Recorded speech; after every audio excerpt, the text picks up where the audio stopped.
এই পৃথিবীতে বিড়ি আর সিগারেটই একমাত্র খানা যেটা টয়লেটে ঢুকে খাওয়া যায়, তাই না? পৃথিবীতে সিগারেট আর বিড়ি একমাত্র খাবার।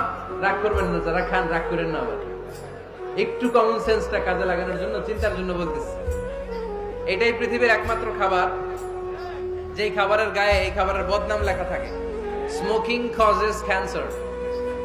ধূমপান কর্কট রোগের কারণ, ধূমপান স্বাস্থ্যের পক্ষে ক্ষতিকারক লেখা থাকে না?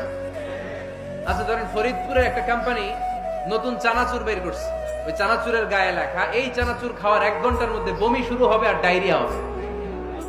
খাবেন? কি কইবেন? তুই খা। দোকানদারে কি কইবেন?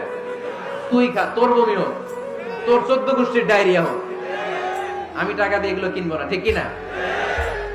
কারণ এই প্রোডাক্টের গায়ে এই প্রোডাক্টের বদনাম লেখা, এটা আমরা কিনবো কেন? কিন্তু সিগারেটের উপরে সিগারেটের বদনাম লেখা থাকার পরও আমরা খাই, টয়লেটে বসে খাই। এটার মধ্যে একটা পয়জন আছে, এটাকে বলে স্লো পয়জন, নিকোটিন। এটা আপনার লাং, ফুসফুসকে শেষ করে দিবে, স্লো পয়জন। সিগারেট খাওয়া অনেকটা আত্মহত্যা শামিল। বিষ খেলে সাথে সাথে মরে, সিগারেট খেলে ধুকে ধুকে মরে।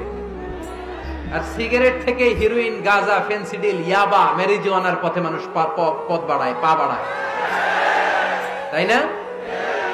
এগুলো খাবেন না। ওয়ালা তুলকু আইদিকুম ইলা তাহলুকা, নিজে নিজেকে স্বেচ্ছায় ধ্বংসের দিকে ঠেলে দিও না। জীবনটা অনেক সুন্দর, জীবনটা অনেক রঙিন, আল্লাহর দেয় জীবনটাকে উপভোগ করার দরকার আছে না নাই?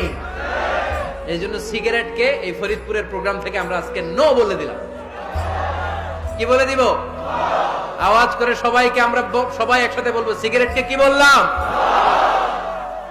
মনে থাকবে? মাহফিলের প্যান্ডেল থেকে বাইর হয়ে আবার ইয়েস,